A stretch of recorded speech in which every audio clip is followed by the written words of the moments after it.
The final area that we're going to focus on, once we have this map of what stresses them out and how to really secure our attachment, we can start to plot destination points. We can start to build skills that gradually expose your children to greater and greater amounts of stressful events. But you do this with your assistance and your care, not with you pushing them out the door, saying, go try this, you should be able to by now. So the sensitivity to things like outside stimuli or change, new events, noises, those things may always be heightened. But we can definitely reduce the impact that it has on our lives if we're given the tools. We want these focused, self-regulated, attentive, compassionate, patient kids. We want to know that our kids aren't going to get stuck in the immature reactive behaviors. We want to know that they're actually going to mature into independent, skillful, productive, happy people who don't fall into a puddle of tears every time something happens. It's really hard to have faith in that when you can't see the immediate results. So here's where I'm going to ask you to have a little bit of faith, because sensitive children have a different developmental timeline. Children learn to self-regulate with time, with repetition, with the sensory tools that help them calm the feelings that are happening in their body, and tools that help them calm the anxiety in their minds. Somebody mentioned mindfulness. Absolutely. For skill development, mindfulness is key. And also they learn through these connected, trusting relationships that will develop with them. And here it is, mindful awareness. It's absolutely the number one tool that has helped me grow my tolerance, help me handle my oversensitivity, my hypersensitivity, whatever we want to call it. But we have to have faith that it is, that our compassion, that our mindful awareness is what will stabilize our children's sense of safety and security and ultimately promote their growth. But it takes time, a lot of repetition. And if your kids are older, if they're 12 or 13, it's going to take time for new habits to form. 1 to 2 months for a new habit to form is what they say, and that's with daily attention and practice. And it may take time to rebuild some of those relationships that have been weakened by our struggles and by maybe closing down our hearts or by misunderstanding. So skill building is the final area of focus because it relies on the previous two. And it is the area where children may show incongruencies in their abilities. You may have a cognitively gifted child who's able to handle the academic demands of college math, but it takes them 45 minutes to get dressed because they can't get it together. We often think that sensitive children are willfully disobeying us, and then we treat them as though they should not be reactive to their environments. But what we really want for them is to just be more attentive to their environments and adaptive, and we can do that, but it takes time. After we strengthen the relationship and reduce and accommodate the unnecessary stress, we want to look at some of the areas like executive function that we want to strengthen with skill building. Focus and attention, that's a big one. Impulsivity and self-regulation, that's another big one.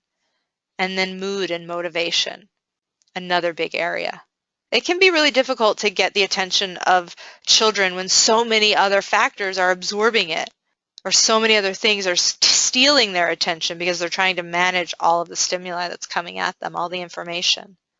So when so much of their attention is focused on maintaining a sense of calm in the face of chaos, they can't necessarily do that and pay attention to what we're saying or stay on task.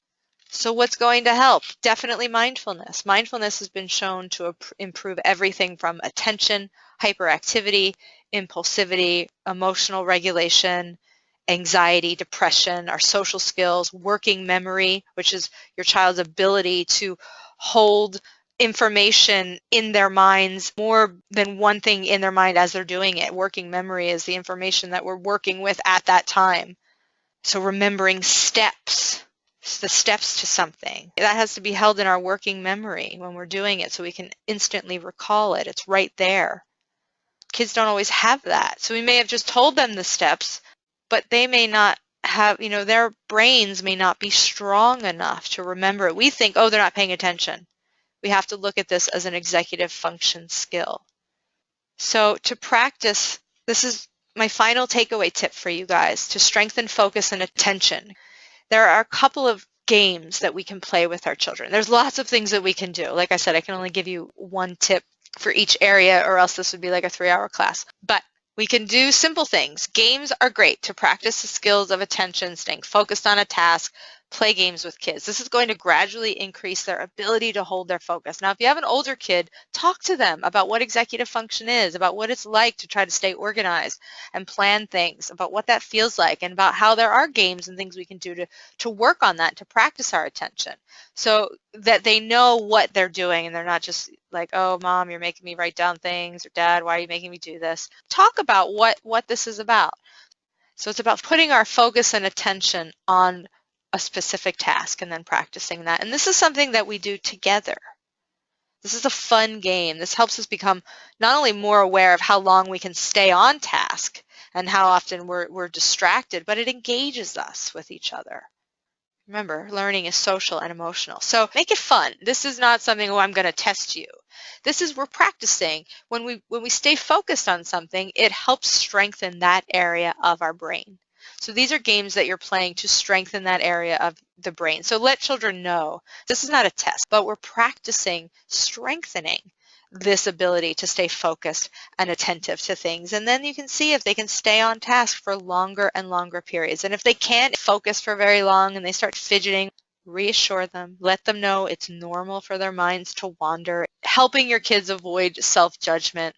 And not by saying, oh, you did fine, you did great. Don't praise them and try to overcompensate, but say, yeah, it's really normal to feel frustrated. Or don't try to talk them out of their upset. That's when kids also get stuck, because they feel like, oh, I shouldn't even be feeling this. So not only am I wrong for feeling it, but I'm wrong for even thinking that I should be feeling it. So that is my takeaway tip for you guys. It's really about learning to help our kids self-regulate on their own. This is a gradual process, and in order to be able to do that, we have to do it within a close connected relationship, because we need to be regulated in order to learn. So regulate to educate. If you want your children to learn skills, then start with the relationship. Start letting go of the things that you take personal. Start taking care of yourself. The goals for us are to be adaptable, to be flexible, to be resilient. And these are things, again, that may take some time for your kids to show, but they're worth the wait, and your kids can far surpass your expectations if we give them a little bit of time, if we don't take that frustration and defiance and that inability to do what we want, or to stay on task, or to not get all revved up. If we don't take that as the end point, we will help them move through it. Somebody saying, don't talk them out of their upset. I needed to hear that. Absolutely. Please do not try to talk your children out of their feelings of sadness or worry or anxiety. That's why we notice and name. Now, there are more steps. There are obviously more steps to this, and there's so much more that I could share with you. We are going to open up our Supporting Sensitive Kids class. I'm going to open up a special early bird registration rate for you guys. I'll send you all the information in the recording, in the email with the recording with this, so be on the lookout for that. So if you'd like to join us, absolutely. But either way, I hope that you have taken some hope, some inspiration, some feelings of empowerment away with you today, and I really look forward to joining you on the next call. Thank you to everybody. Keep the conversation going. Meet us in our Facebook group. I do these calls all the time, so if this is your first time with us, if you just happen to come across this recording and you're listening to it, go to teachthroughlove.com and you can sign up and get more information. You guys have been fantastic. Thank you so much for joining me. Thanks so much, everybody. Have a great rest of your weekend.